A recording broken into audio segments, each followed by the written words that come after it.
What are you looking at? I'm the one that got hurt. You know what you did. You're a coward. Oh yeah? I'm a coward?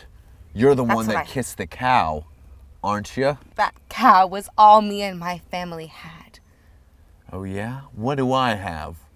You have me. Oh yeah.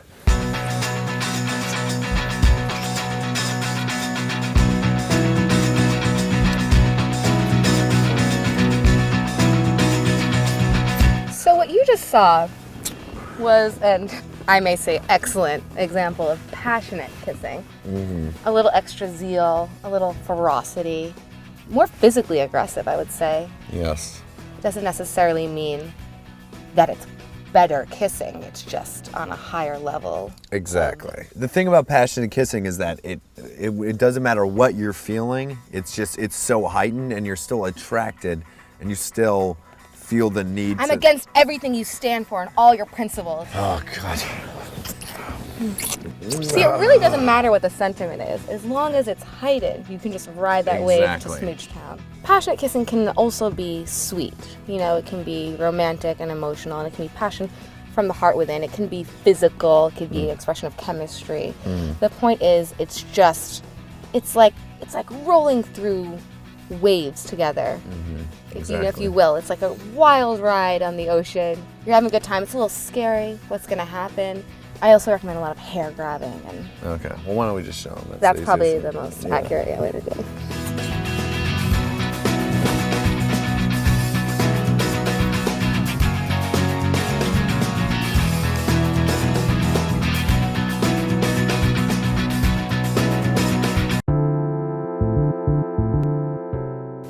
Knock, knock, knock, knock, knock.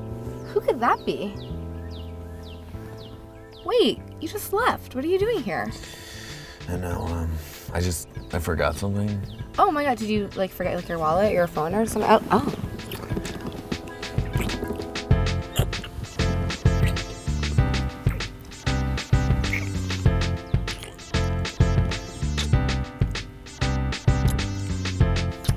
Well, that was unexpected, yet thrilling.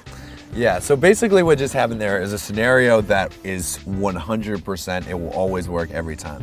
So what happens on a date usually is you get to a point where you walk them to their door. So in that scenario, we were on a date before, and I dropped her off, and we probably didn't have any, physical interaction that wasn't any more than a kiss on cheek or a hug or, anything like that. But what happens is after you say goodbye, you leave. You go, maybe it's an apartment, you go down like a flight of stairs, you just wait, maybe 30 seconds to a minute. Then you go back to their apartment, you knock on the door, and that scenario plays out because they're like, oh, why are you back? And then taken off guard. And your confidence will turn them on so much that, they're Speaking gonna of love confidence. it. They're gonna love it, exactly. See?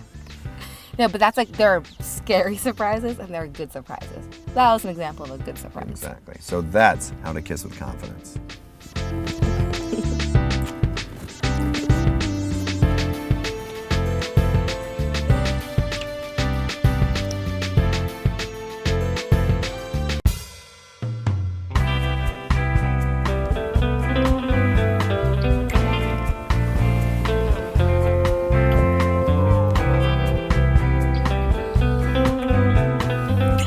So those of you who are watching may have noticed some saucier, may we say dirtier elements to that particular kissing interaction. Now that is perfectly acceptable if both people are feeling that kind of heat, that extra zest. What were some specific things you were doing? Well, the lip bite is a very popular move because it's not painful. It's just it's this I don't know, it's painfully like an extra good. edge. Yeah. And it's not even real pain, it's just kind of like this sharp just little kind of sensation. like a little yeah, little exactly. Like you don't want to do like that. See, that was just sucking on my whole mouth. Like some people, if someone does like that, then you shouldn't date them. Exactly. Because that's alarming. Also, you don't want to you don't want to use too much tongue outside of the face. That's well, not, I kind of like that. Personally, that works on me. But typically I could see why that would be off-putting. Exactly. So what you want to do is you want to use tongue, and you want to use tongue in a way that's visible to the naked eye, but it's not from like a third-party perspective. I mean, hopefully no one is a third-party perspective. Or has a third-party perspective. But you want it to be so that it's almost like, here, let me show you. See, you saw it. It wasn't gross. It wasn't outside the mouth. It wasn't outside. Way less horrible than I thought it would be. So another thing is I did the hair pull, which is something that it seems like it might hurt, but it feels awesome. Hurts so good. It hurts so good. Yeah, John Mellencamp once sang a song about hair pulling. I mean, I don't know. Have you enjoyed the hair pull? I love pulling the hair. I love having the hair pulled. You're not trying to, nothing violent. But you still want, I mean, it's sexy. Yeah, a little, just mussing up the hair. Mm-hmm. That's a little dirty, a little edgy. You can even pull someone by their shirt. Exactly, something like that. Yeah. Definitely a little lip nibble. Well, I guess we could talk about kissing dirty all day, or we could show you an example.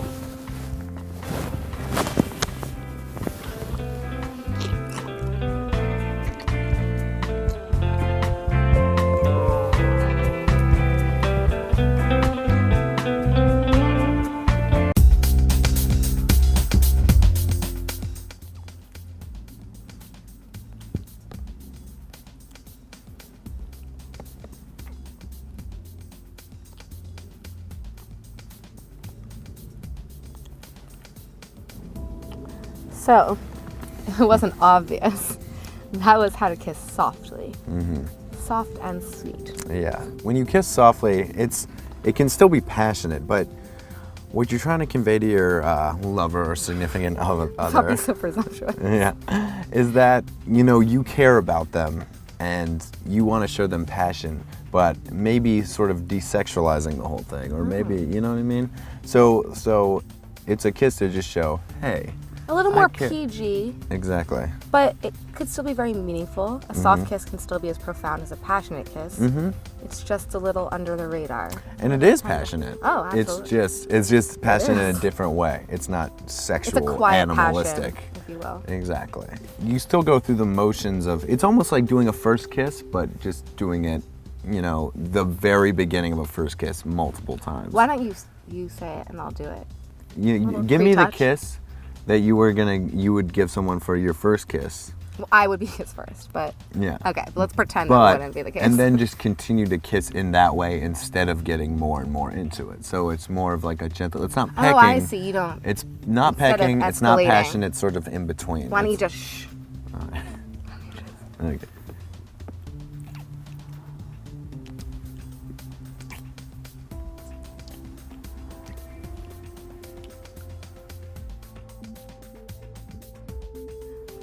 What's interesting about the soft kiss, I do have some tips, is there's a way to keep it going without feeling the need to include tongue or to get like more physical than just kissing. And it doesn't feel awkward. It doesn't feel like a stagnant like repetition of pecks. It's just like you're kind of conversing softly without needing to open your mouth. Mm-hmm.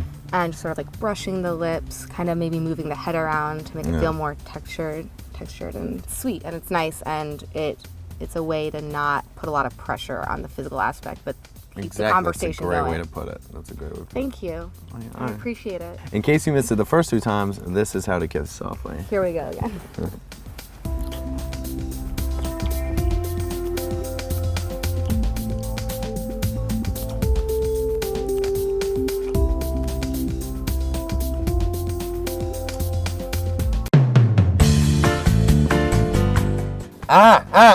Stop.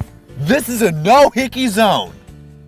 So basically what you just saw, and hopefully don't see, okay. That might actually come up by morning. That might actually be a hickey.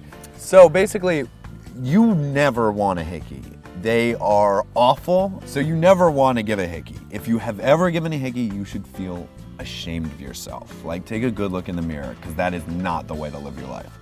So, having said that, if you do have a time where you have a hickey, it is a very big problem to have a hickey because it's visible, it looks sort of like a bruise, and it's obvious that someone just wasn't very good at making out with you. So there's a lot of problems with it. I actually have a story of a time when someone tried to remedy it. I don't know if I've told you this, but one time. Either way, I'd love to hear it. Okay, now. great. So I once in high school, I had this strange hookup in my senior year, and this girl she went like, it was like a polar bear and a She just went for the penguin. goal. Yeah, it was just torn up. So I went to this pharmacy because I was in the drugstore and I wanted like something to cover it up. And I was talking to this guy, and it was this giant Samoan man. He was just a giant with a huge, like, long hair and a ponytail. And I was like, do you know anything that can cover this up? And he was like, I mean, you can use makeup, but what I recommend is going to a car wash and getting one of those industrial-sized vacuum cleaners and just putting it around the hickey, and then just tell all your friends that you were messing around with a vacuum cleaner and it just happened. Well, how did it actually work out? Did you tell people that you had? I told my mom that I fell on my neck. Totally and she was believable. like, that is worse than a hickey. If a hickey should happen, as an inadvertent result of some passion, what are you gonna? You're not gonna go to the police about it, Mm-hmm. But if someone is clearly trying to conscientiously leave a mark on you, you gotta cut it out. You gotta exactly. no hickey zone. So we know Twilight's in right now. It is the age of the vampiric trend for some reason. They're hot, they're pale. They like to suck on the neck. Now, they've got a lot of good things going on. That's where it ends. Basically, what a hickey is, and this is in the conventional region, it's applying your mouth to someone's neck, creating a lot of suction to the point where you've left a bruise. That might have been good, I don't know, in the 80s. I don't know if there was a time, if there was ever a decade where it was okay. But really what you're doing is you're not even really kissing, you're just kind of sucking and slobbering, and unless you are from the Twilight cast, it's not recommended. It is not a sexy look. You don't need it as a life force to stay alive.